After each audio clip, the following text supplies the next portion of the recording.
বলছেন না, এগুলো হচ্ছে রসম। এই বিদআতগুলো আমাদেরকে পরিহার করতে হবে।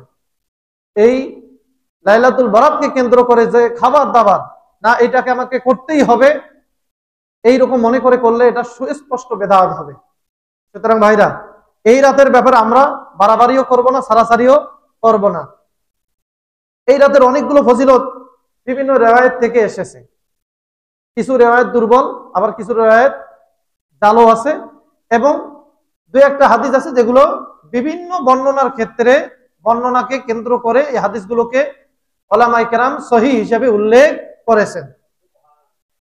এখন একটা বিষয় সম্পর্কে যদি জাল হাদিস থাকে, তাহলে ওই বিষয়টাকে কি নাকচ করে দেওয়া যাবে? আচ্ছা দেখেন, জামাতের সাথে নামাজ পড়া ফজিলত আছে না নাই? কারণ এই জামাতের সাথে নামাজ পড়ার ফজিলতের ব্যাপারে তো অনেক দুর্বল হাদিস আছে, জাল হাদিস আছে। তাই বলে কি আপনারা এই জামাতের সাথে নামাজ পড়ার ফজিলতকে কি অস্বীকার করতে পারেন? যদি অস্বীকার করেন, এটা মূর্খতা ছাড়া আর কিছু হতে পারে না। এজন্য ভাইরা, একটা বিষয় সম্পর্কে জাল হাদিস থাকতে পারে, একটা দুর্বল হাদিস থাকতে পারে, মওযু হাদিস থাকতে পারে, তাই বলে ওই বিষয়টাকে অস্বীকার করতে হবে, এইটা তো কোনো বিবেকবান ব্যক্তির কাজ হতে পারে না, বিবেকবান ব্যক্তির কাজ হতে পারে না। এজন্য ভাইরা, লাইলাতুল বরাত এটা অস্বীকার করা যাবে না।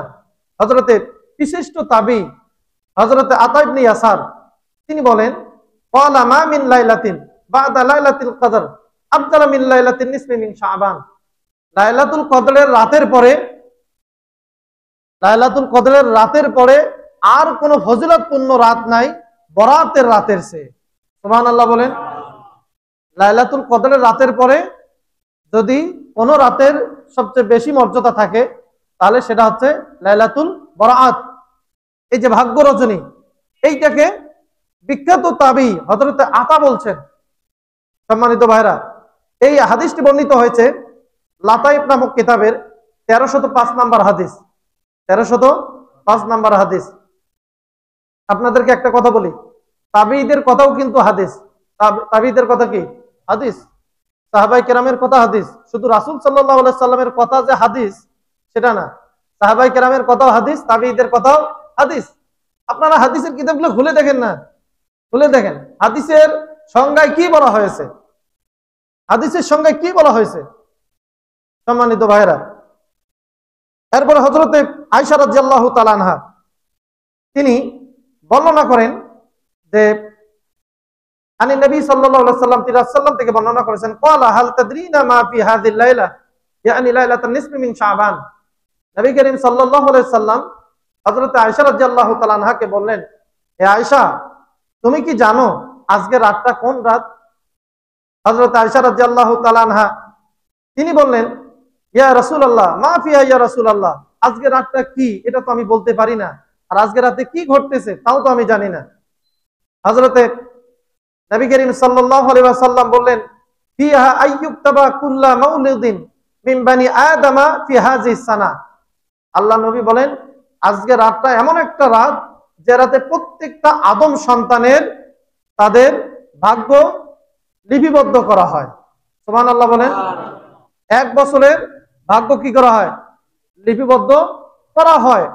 এরপরে নবী করিম সাল্লাল্লাহু আলাইহি ওয়াসাল্লাম বলেন, ওয়া ফিহা আইয়ুক্তাবা কুল্লু হালিকিন মিন বানি আদম ফি হাযিহিস সানা। এই এক বছরে কত আদম সন্তান ধ্বংস হবে, কার কি ক্ষতি হবে, কে মৃত্যুবরণ করবে, এইগুলোও লিপিবদ্ধ করা হয়। এরপর নবী করিম সাল্লাল্লাহু আলাইহি ওয়াসাল্লাম বলেন, ওয়া ফিহা তুরফাউ আমালুহুম।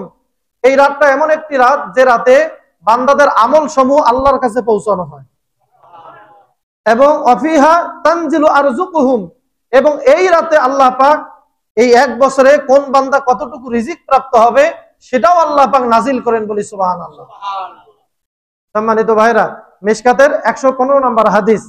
এরপরে হযরত আতা ইবনে ইয়াসার রাহমাতুল্লাহ আলাইহি তিনি বলেন, ইজা কানা লাইলাতুন নিসফি মিন শাবান দুফিয়া ইলা মালাকিল মাউত সাহিফা। যখন লাইলাতুল বরাত আসে, তখন হযরতে জিবরাইল আলাইহিস সালাতু ওয়াস সালাম প্রত্যেকটা মানুষের যে নামের তালিকা, এই নামের তালিকাগুলো হযরতে আজরাইল আলাইহিস সালাতু ওয়াস সালামের হাতে দেন। সুবহানাল্লাহ বলেন। লাইলাতুল বরাতে প্রত্যেকটা মানুষের নামের তালিকা এইটা তিনি আজরাইল আলাইহিস সালাতু ওয়াস সালামের হাতে দেন। এরপরে তিনি বলেন যে ফায়ুকালু ইকবিত মান ফি হাযিহি সহিফা। হযরতে জিবরাইল আলাইহিস সালাতু ওয়াস সালাম আজরাইল আলাইহিস সালাতু ওয়াস সালামকে বলেন যে এই যে নামের যে তালিকা, এই তালিকাগুলোতে যে লোকগুলোর নাম আছে এবং যাদের ব্যাপারে মৃত্যুর ফরমান আছে, এই বছরের মধ্যে তুমি তাদের জান কবজ করবে। সুবহানাল্লাহ বলেন, জান কবজ করবে। এই তালিকায় যাদের যাদের নাম আছে এই লোকগুলোর জান কবজ করবে তুমি। এরপরে ফাইনাল আবদা লা ইয়াগরাসুল গরাসা। এরপর তিনি বলেন যে এমন অনেক মানুষ আছে যারা বৃক্ষরোপণ করে। বৃক্ষরোপণ আমরা করি না, গাছ লাগাই, বাগান লাগাই, বিভিন্ন রকমের কর্মকাণ্ড করি। ওয়ায়ানকিহুল আজওয়াজ, আজওয়াজ, এবং অনেক মানুষ এমন আছে যে এই বছরে বিয়াও করে তো করে। এরপর ওয়ায়াবনাল বুনিয়ান, এবং কি করে বিল্ডিং নির্মাণ করে, বড় বড় প্রাসাদ তৈরি করে। তৈরি করার পর মনে করে যে এইখানে আমি ঢুকলে আর মরবো না। আছে না কিছু মানুষ? এরপরে তিনি বলেন ওয়ান ইসমাহু কদ নুসিকা ফিল মাউত, অথচ এই ব্যক্তিটার নামটা মৃত্যুর খাতায় লিপিবদ্ধ করা হয়েছে। এই ব্যক্তির নাম মৃত্যুর খাতায় লেখা আছে, অথচ সে ব্যক্তি গাছ লাগায়, বাড়ি নির্মাণ করে, বিয়া করে, বিভিন্ন রকমের কর্মকাণ্ড করে, অথচ এই বছরের মধ্যে তার মৃত্যু হবে। আমরা এই রকমের কাজ করি কি করি না ভাইরা? এই যে এখন বক্তব্য দিচ্ছি, আজকে রাতে হয়তো আল্লাহ পাক ফয়সালা দিতে পারেন যে আগামী বছরে এইভাবে আমি বক্তব্য দিতে পারবো না। আছে নাকি কোনো গ্যারান্টি ভাইরা? নাই। হযরতে আতা ইবনে ইয়াসার রাহমাতুল্লাহ আলাইহি তিনি এই কথাটি বলছেন।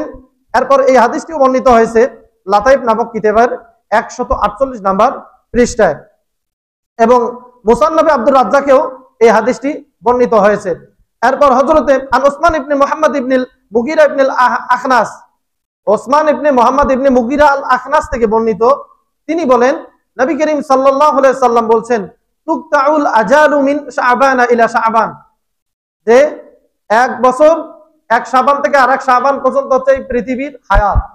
এক শাবান থেকে আরেক শাবান পর্যন্ত পৃথিবীর হায়াত। এই পৃথিবীর হায়াত হচ্ছে এক শাবান থেকে আরেক শাবান পর্যন্ত। এরপর ইন্নার রাজুলা লা ইয়ানকিহু ওয়া ইউলাদু লাহু, নিশ্চয় মানুষ বিবাহ করে এবং তার সন্তান সন্ততি হয়। ওয়াকাদ খারাজা ইসমুহু ফিল মাউতা, অথচ তার নামটা মৃত্যুর দপ্তরে লেখা আছে। সুবহানাল্লাহ বলেন।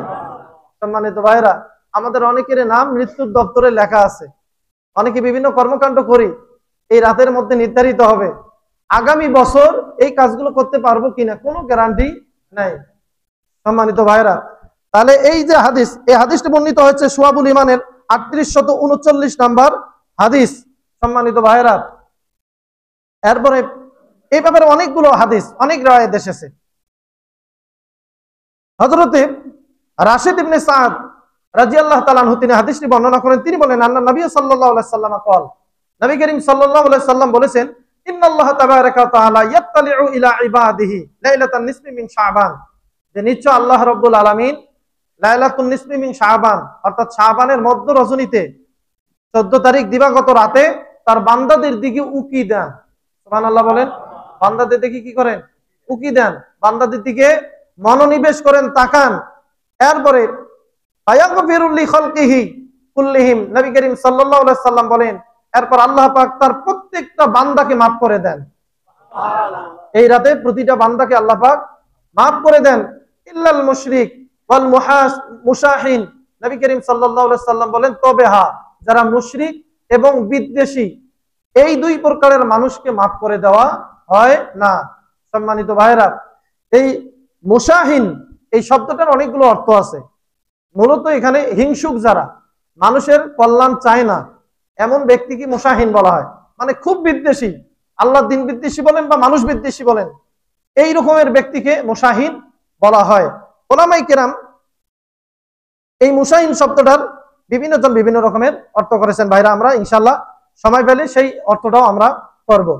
এরপরে নবী করিম সাল্লাল্লাহু আলাইহি সাল্লাম বলেন ফিহা ইউহিল্লাহু তাবারাকা ওয়া তাআলা ইলা মালাকিল মাউত, আল্লাহ রাব্বুল আলামিন এই রাতে মালাকুল মাউতের কাছে ওহী করেন, মালাকুল মাউতকে নির্দেশ দেন লিকাবজি কুল্লি নাফসিন ইউরিদু কবজাহা ফি তিলকা সানা, এই বছরে যত মানুষের মৃত্যু হবে তাদের প্রত্যেকের জান কবজ করার জন্য আল্লাহ রাব্বুল আলামিন এই রজনীতে মালাকুল মাউতকে নির্দেশ দেন, বলি সুবহানাল্লাহ। সম্মানিত ভাইরা, এই হাদিসটি বর্ণিত হয়েছে আল মুজালাসাতু ওয়া জাওয়াহিরুল ইলম এর 944 নাম্বার হাদিস।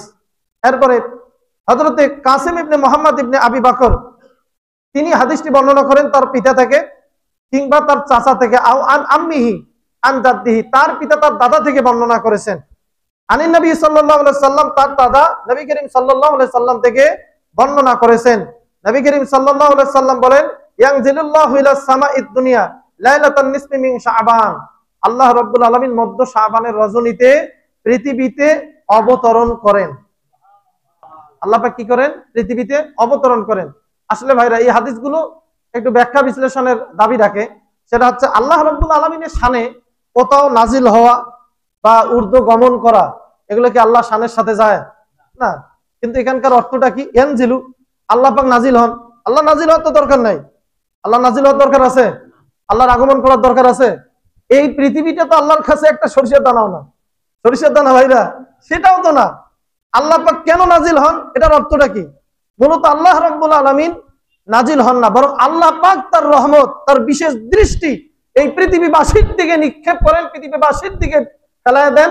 এই কারণে ইয়ানজিলু কথাটা বলা হয়েছে। মূলত আল্লাহ রাব্বুল আলামিন এই দুনিয়ার আকাশে এসে নাজিল হন, এইটা আল্লাহর শানের সাথে যায় না ভাইরা। এরপরে নবী করিম সাল্লাল্লাহু আলাইহি সাল্লাম তিনি বলেন যে আল্লাহ রাব্বুল আলামিন এই রাতে নাজিল হন। এরপরে ফায়াগফিরু লিকুল্লি শাইইন ইল্লা রাজুলিন মুশরিক আও ফি কলবিহি শুহনাউ, নবী করিম সাল্লাল্লাহু আলাইহি সাল্লাম বলেন যে এই রাতে আল্লাহ পাক প্রত্যেকটা মানুষকে মাফ করেন, দুই ব্যক্তিকে মাফ করেন না। এক, যে ব্যক্তি মুশরিক এবং যে ব্যক্তি হিংসুক এবং বিদ্বেষী, মানুষের কল্যাণ কামনা করে না, মানুষের ক্ষতি চায়, এই রকমের ব্যক্তিকে আল্লাহ রাব্বুল আলামিন মাফ করেন না। তাহলে সম্মানিত ভাইরা, চিন্তা করেন, আমাদের ভিতরে যদি শিরকের গুনাহ থাকে তাহলে আল্লাহ মাফ করবেন না। আমাদের ভিতরে যদি হিংসা বিদ্বেষ থাকে আল্লাহ রাব্বুল আলামিন মাফ করবেন না। কারণ আমরা প্রশ্ন করি নিজেকে, আমাদের মধ্যে হিংসা বিদ্বেষ আছে না নাই? আছে ভাইরা, আছে। হিংসা বিদ্বেষ আছে আমাদের, মানে পশমের রমে রমে, প্রত্যেকটা লোম কূপের গোড়ায় গোড়ায় আমাদের হিংসা। সম্মানিত ভাইরা, এই মুশাহিন কাকে বলা হয়? ওলামায়ে কেরাম এই মুশাহিন শব্দটার বিভিন্ন জন বিভিন্ন রকমের অর্থ করেছেন। মুশাহিন কাকে বলা হয়? দেখেন, যারা বেদাত করে বেদাতীদেরকেও মুশাহিন বলা হয়। বেদাতীদের কি বলে? মুশাহিন, বিদ্বেষী। হযরতে আউজাই রহমতুল্লাহ আলাইহি, ইমাম আউজাই, তিনি মুশাহিন শব্দের অর্থ করেছেন হুয়া সাহিবুল বেদা, যে ব্যক্তি বেদাত করে এই ব্যক্তিকে মুশাহিন বলা হয়। এরপর হযরতে ইবনুল মুবারক রহমতুল্লাহ আলাইহি তিনি অর্থ করেছেন হাজ্জাজ থেকে। হাজ্জাজ বলেন সামিয়াতুল আউজাই, আমি আউজাইকে বলতে শুনেছি, আউজাই ইউফাসসিরুল মুশাহিন, মুশাহিন শব্দের ব্যাখ্যা বলেন কুল্লু সাহিবিন বেদা, প্রত্যেক বেদাতকারী হচ্ছে মুশাহিন। প্রত্যেক বেদাতকারী কি? মুশাহিন, বিদ্বেষী। এরপরে ইমাম আবু জাফর রহমতুল্লাহ আলাইহি তিনি বলেন যে সামিতু হিশাম ইবনে খালিদ, আমি হিশাম ইবনে খালিদ আদ-দামিশকিকে বলতে শুনেছি, ইয়াকুলু তিনি বলেন ক্বালা আবু খুলাইদ, আবু খুলাইদ বলেছেন আল মুশাহিনু সাহিবুল বেদা, মুশাহিন হচ্ছে ওই ব্যক্তি যে ব্যক্তি বেদাতকারী, যে ব্যক্তি বেদাত করে, এই বেদাতকারী ব্যক্তিকে মুশাহিন বলা হয়। আল খারিজু আলা উম্মতিহি, এই ব্যক্তি মুহাম্মদ সাল্লাল্লাহু আলাইহি সাল্লামের উম্মত থেকে বের হয়ে যাবে। যে ব্যক্তি বেদাতকারী হবে এই ব্যক্তি মুহাম্মদ সাল্লাল্লাহু আলাইহি সাল্লামের উম্মত থেকে বের হয়ে যাবে। এরপরে কেউ কেউ বলছেন যে মুশাহিন হচ্ছে ওই ব্যক্তি আল্লাহ জিফি কলবি শাহনা উলিয়া সাহাবিন নবী সাল্লাল্লাহু আলাইহি সাল্লাম। ইমাম আউজাই রহমতুল্লাহ অন্য কাউলে তিনি বলছেন যে মুশাহিন বলা হয় ওই ব্যক্তিকে যে ব্যক্তি নবী করিম সাল্লাল্লাহু আলাইহি সাল্লামের সাহাবীদের প্রতি বিদ্বেষ পোষণ করে, অর্থাৎ যারা সাহাবী বিদ্বেষী, এই লোকগুলোকে মুশাহিন বলা হয়। নাউজুবিল্লাহ বলেন। তাহলে সম্মানিত ভাইরা, আমাদের দেশে সাহাবাই বিদ্বেষী আছে, আছে না? সাহাবী বিদ্বেষী আছে, এমনকি নবী করিম সাল্লাল্লাহু আলাইহি সাল্লামেরও বিদ্বেষী আছে। তো যারা সাহাবী বিদ্বেষী এবং নবী বিদ্বেষী এদেরকে মুশাহিন বলা হয়। এরপরে কেউ কেউ বলছেন যে মুশাহিন হচ্ছে ওই ব্যক্তি আতারিকুল সুন্নতি নবী সাল্লাল্লাহু আলাইহি সাল্লাম, যে ব্যক্তি নবী করিম সাল্লাল্লাহু আলাইহি ওয়াসাল্লামের সুন্নাত পরিত্যাগকারী, আল্লাহর পয়গম্বরের যে সুন্নাত পরিত্যাগ করে এই ব্যক্তিকে মুশাহিন বলা হয়। এখন আমরা নবী করিম সাল্লাল্লাহু আলাইহি সাল্লামের সুন্নাত পালন করি? করি ভাইরা, করি, কেউ করি আবার কেউ করি না। এজন্য ভাইরা অনুরোধ করব, যাদের এখনো মুখে দাড়ি নাই, আমি অনুরোধ করছি দাড়িটা রেখে দেন, দাড়িটা রেখে দেন। নবী করিম সাল্লাল্লাহু আলাইহি সাল্লাম বলছেন, যারা মুশাহিন অর্থাৎ আমার সুন্নতের যারা তরককারী, এই রাত্রিতে আল্লাহ পাক তাদেরকে মাফ করেন না। সুতরাং ভাইরা আমাদেরকে দাড়িটা অবশ্যই রাখতে হবে, যেহেতু নবী করিম সাল্লাল্লাহু আলাইহি সাল্লাম পৃথিবীতে যত কাফের আছে সমস্ত কাফেরের সাথে উদাহরণ দিয়েছে যারা দাড়ি রাখে না তাদের। চিন্তা করছেন ভাইরা, যারা দাড়ি কাটে চাচে, এদের উদাহরণ দিয়েছেন পৃথিবীতে যত কাফের আছে তাদের সাথে। একটু চিন্তা করেন তো। আল্লাহ রাব্বুল আলামিন আমাদেরকে যেন এই সুন্নতটা পালন করার তৌফিক দান করে দেন, আমিন।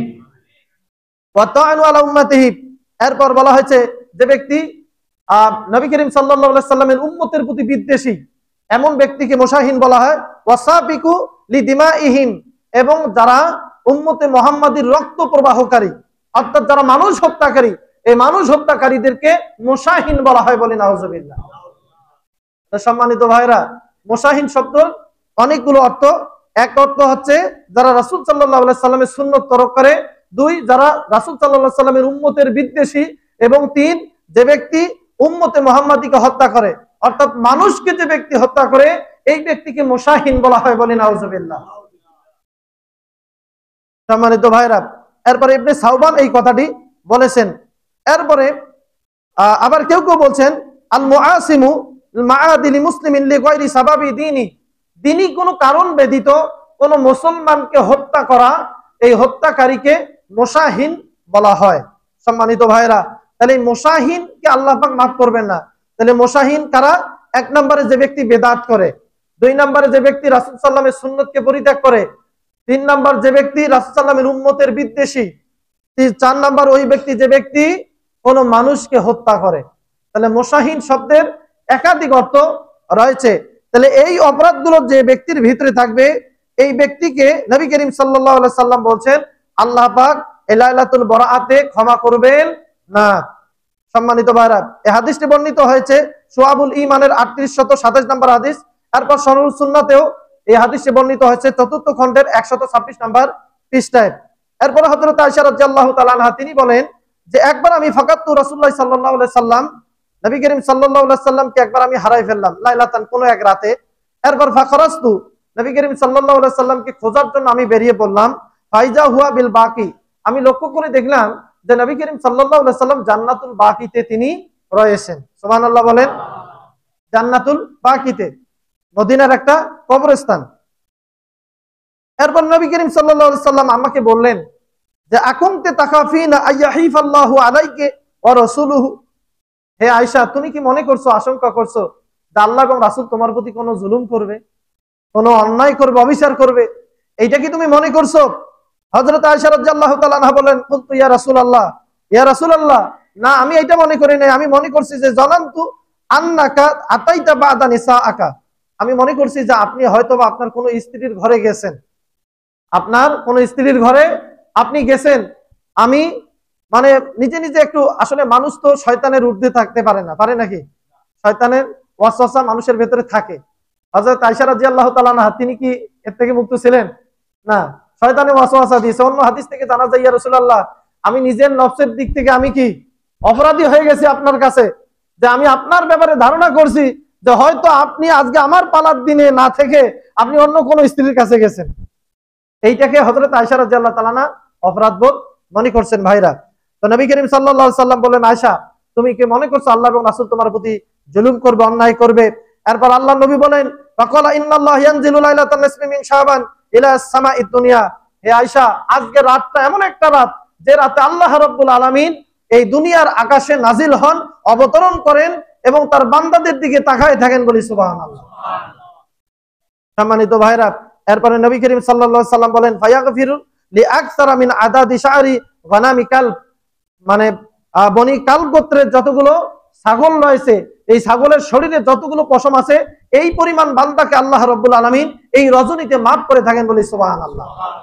সম্মানিত ভাইরা, এখানে পশমের সাথে তুলনা করা হয়েছে। মূলত এখানে হাদিস দ্বারা বোঝানো হয়েছে যে আল্লাহ রাব্বুল আলামিন এই রজনীতেও অসংখ্য বান্দাকে মাফ করে থাকেন। সম্মানিত ভাইরা, তাহলে এই রাতের ফজিলত রয়েছে।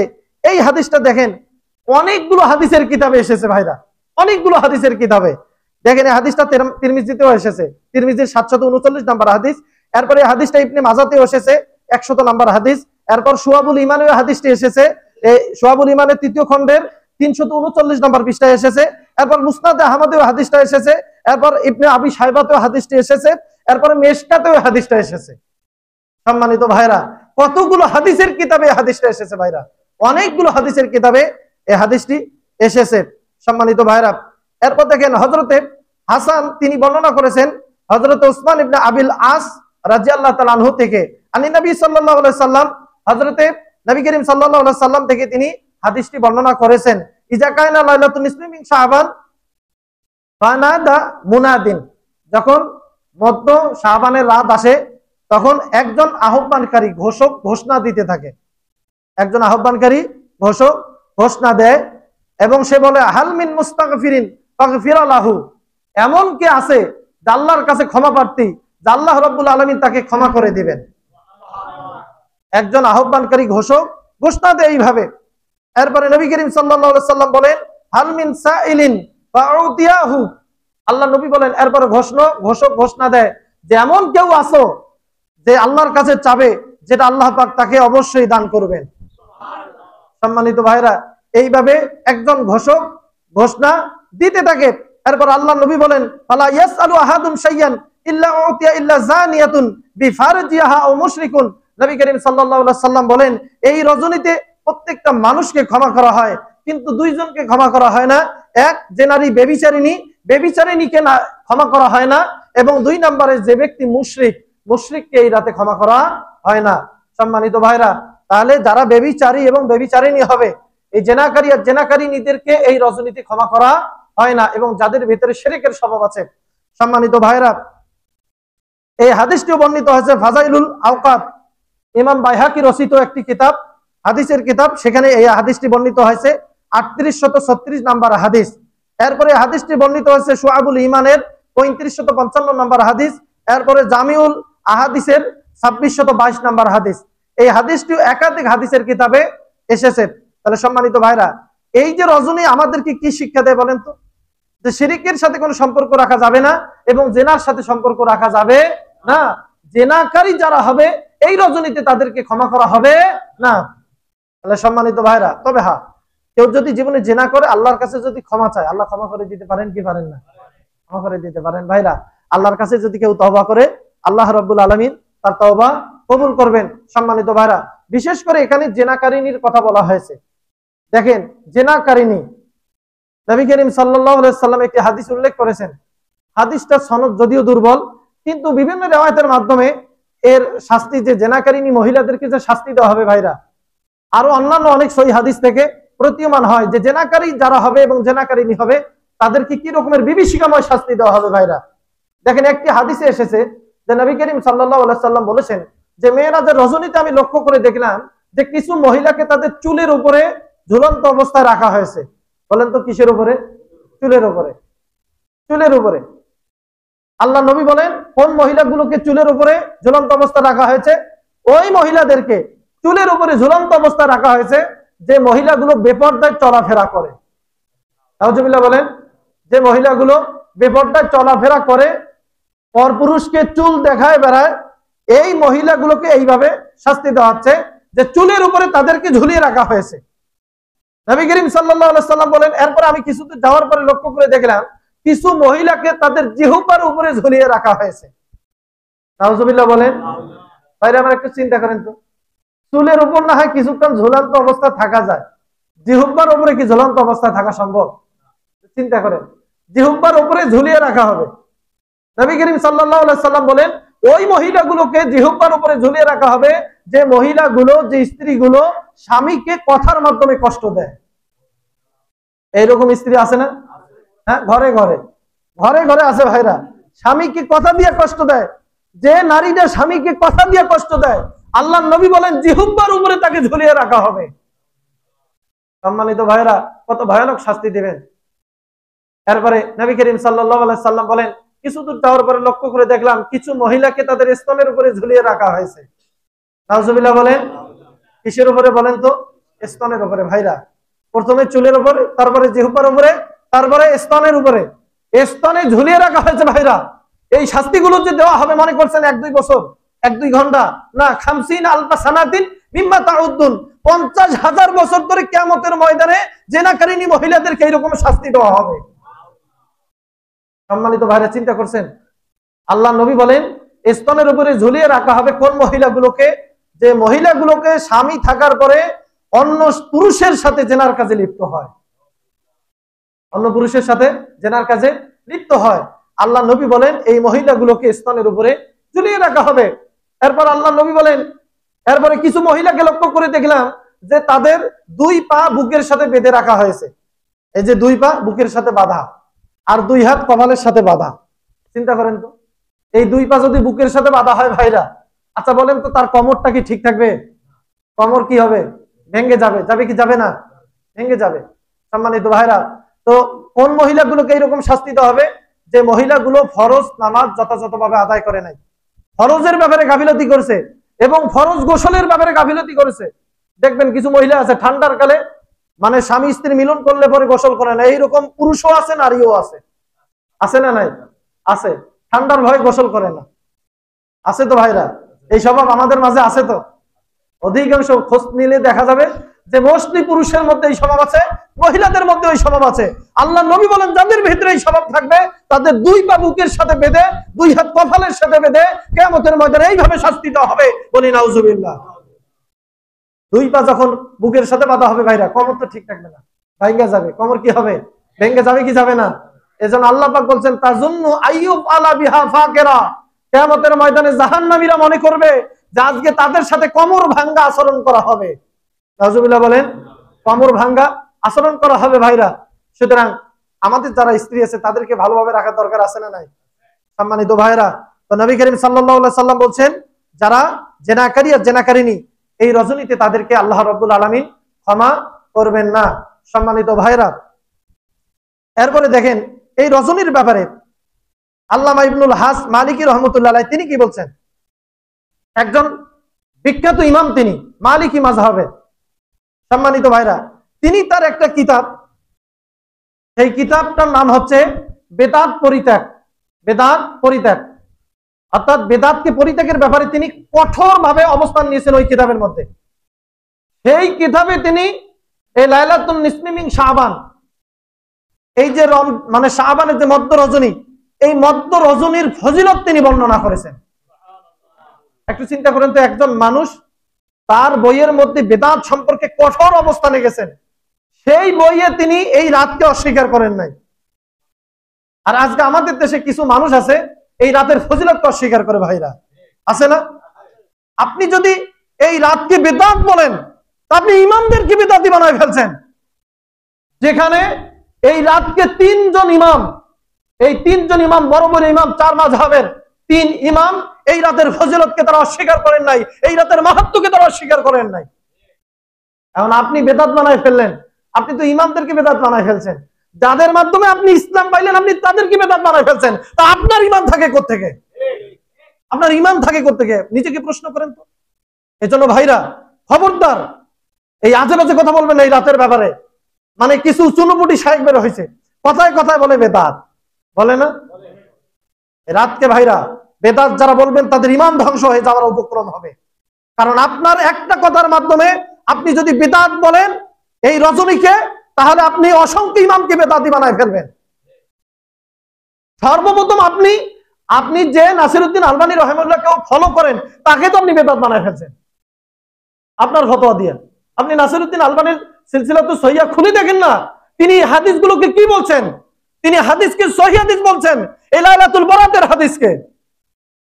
তা আপনার ফতোয়ার মাধ্যমে সর্বপ্রথম তো নাসিরউদ্দিন আলবানী বেদাতি হয়ে গেল।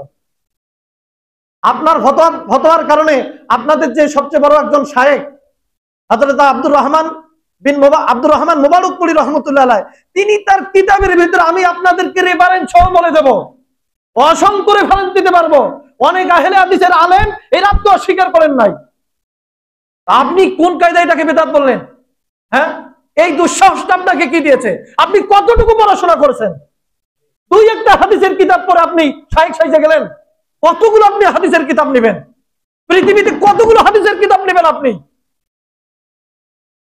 গণে শেষ করতে পারবেন না। এক আটটা আপনি হাদিস বলে পরে বড় শায়েখ হয়ে গেলেন আর ফতোয়া দিচ্ছেন এই রাত বেদাত বেদাত বেদাত। আপনার ঈমান নাই, আপনি বেঈমান হয়ে মারা যাবেন এই রাতকে যদি আপনি বেদাত বলেন। সম্মানিত ভাইরা, সুতরাং আপনি এতটুকু বলতে পারেন এই রাতকে কেন্দ্র করে যতগুলো বেদাতি কাজ হয় সেগুলোকে বেদাত বলতে পারেন। আলোক সজ্জা করা, এরপরে পটকা ফুটানো, এরপরে রুটি পিঠা এগুলো বানানো, হালুয়া পিঠা ধরে টানাটানি, আপনি এগুলোকে বেদাত বলেন। কিন্তু এই রাতকে বেদাত বলেন কোন কায়দায়? হ্যাঁ, সম্মানিত ভাইরা, তো হযরতে ইবনুল হাস মালিকি রহমতুল্লাহ আলাইহি তিনি তার কিতাবের মধ্যে আল মাদখালের প্রথম আল মাদখাল নামক কিতাবের প্রথম খণ্ডের 292 নম্বর পৃষ্ঠায় তিনি উল্লেখ করেছেন, ওয়ালা শাক্কা আন্নাহা লাইলাতুন মুবারাকাতুন আযীমাতুল কদরি ইনদাল্লাহি তাআলা। তিনি বলেন এই রাতের ফজিলত মাহাত্ম্য আল্লাহর কাছে যে আছে এতে কোন রকমের সন্দেহ নাই, কোন রকমের সন্দেহ নাই। এরপর তিনি বলেন ওয়াকানা সালাফু রাদিয়াল্লাহু আনহুম ইউআযিমুনাহা ওয়া ইউশাম্মিরুনা লাহা। তিনি বলেন আমাদের যারা সালাফ সাহাবায়ে কেরাম এই রাতকে তারা সম্মান করেছেন, এই রাতের ফজিলতকে তারা স্বীকার করেন নাই, এই রাতে তারা ইবাদত বন্দেগী করেছেন, বলি সুবহানাল্লাহ। সম্মানিত ভাইরা, সাহাবায়ে কেরাম এই রাতে তাজিম করেছেন, সম্মান করেছেন, আর আপনি চুনোপুটি এগুলো সূরা ফাতিহা পড়তে পারেন না, এই রাতের ব্যাপারে আপনি আজে বাজে কথা বলেন। এই দুঃসাহস আপনাকে কে দিয়েছে? কে দিয়েছে আপনাকে এই দুঃসাহস? সম্মানিত ভাইরা, এই কথাগুলো শুনলে আমি এই যে ঢোকবো, আমি রুমে আছি, একজনে বলতেছে হুজুর অনেকে বলে যে এই রাত বলতে কিছুই নাই, কোরআন হাদিসের কোন জায়গায় এই রাত বলতে কিছু নাই, এটা নাকি বেদাতি রাত। এই এখনই আমি যখন আসি তখন আমাকে একজন বলতেছে, মিয়া আপনি কতটুকু কোরআন হাদিস পড়ছেন, ভালো করে পড়াশোনা করেন তারপর কথা বলবেন। বুখারীতে একটা হাদিস নাই বলে যে এইটা শরীয়তে নাই, এই ধরনের মানে ধর্মান্ধতা থেকে বের হয়ে আসতে হবে। শুধু বুখারী মুসলিম হাদিস আর বাদবাকি হাদিসের কিতাব হাদিস না, এই ধরনের মূর্খতা থেকে বেরিয়ে আসতে হবে ভাইরা। এইগুলো স্পষ্ট রূপে মূর্খতা। সম্মানিত ভাইরা, পরিশেষে আর একটা কথা বলি, সেটা হচ্ছে ওলামায়ে কেরাম বলছেন এই রাতে যে ভাগ্য নির্ধারণ করা হয়, আসলে ওলামায়ে কেরাম বিভিন্ন জন বিভিন্ন রকমের ব্যাখ্যা দিয়েছেন। যেমন হযরত আব্দুল্লাহ ইবনে আব্বাস রাদিয়াল্লাহু তাআলা আনহু তিনি একটা কথা বলছেন যে এই রজনীতে ভাগ্যের যে ফয়সালা দেওয়া হয়, ভাগ্যের ফয়সালা দেওয়া হয় এবং লাইলাতুল কদরের রজনীতে এইটাকে বাস্তবায়ন করা হয়। ওলামায়ে কেরাম এই রাতকে অস্বীকার না করে তারা দুই রাতের মধ্যে ব্যালেন্স করছেন। আল্লাহ রাব্বুল আলামিন এই রাজনীতিও কি করেন, বান্দাদের ভাগ্য নির্ধারণ করে থাকেন। সম্মানিত ভাইরা, তো আসুন আমরা এই রাতের ব্যাপারে যে বেদাতগুলো আছে এগুলো আমরা পরিহার করব এবং যতটুকু পারি আমরা একাকী ভাবে বাড়িতে অবস্থান করে যতটুকু পারি আমরা ইবাদত বন্দি করার চেষ্টা করব। যদি কেউ পারি সারা রাত পড়ার, যদি পারেন। আর বিশেষ করে রাতের শেষ দিকে উঠার ব্যাপারে একটু আমাদের সজাগ থাকতে হবে। আমরা কি করি যে রাত 12টা পর্যন্ত ইবাদত বন্দি করে শেষ রাতটা আমরা ঘুমে কাটায় দেই, এইটা কাজ করা যাবে না ভাইরা। পারলে আপনি 12টা 1টা 2টা পর্যন্ত ঘুমান, শেষ রাতে উঠে আল্লাহর কাছে রোনাজানি করেন। ইন্না নাশিআতাল লাইলি হিয়া আশাদ্দু ওয়াকামু কিলা। হযরত আশরাফ আলী থানভী রাহমাতুল্লাহ আলাইহি তিনি বলছেন ইন্না নাশিআতাল লাইল, এই নাশিআতাল লাইল বলতে মানে ঘুম থেকে জাগ্রত হওয়ার পর যে সময়টাকে নাশিআতাল লাইল বলা হয়। তো সম্মানিত ভাইরা, উত্তম সময় হচ্ছে আপনি রাতের শেষ ভাগে উঠে আল্লাহ পাকের কাছে রোনাজানি করবেন। আল্লাহ রাব্বুল আলামিন এই রাতে আমাদেরকে যেন ইবাদত বন্দি করার তৌফিক দান করে দেন বলে আল্লাহুম্মা আমিন। যারা 4 রাকাত সুন্নাত পড়েন সুন্নাত আদায় করে নেন।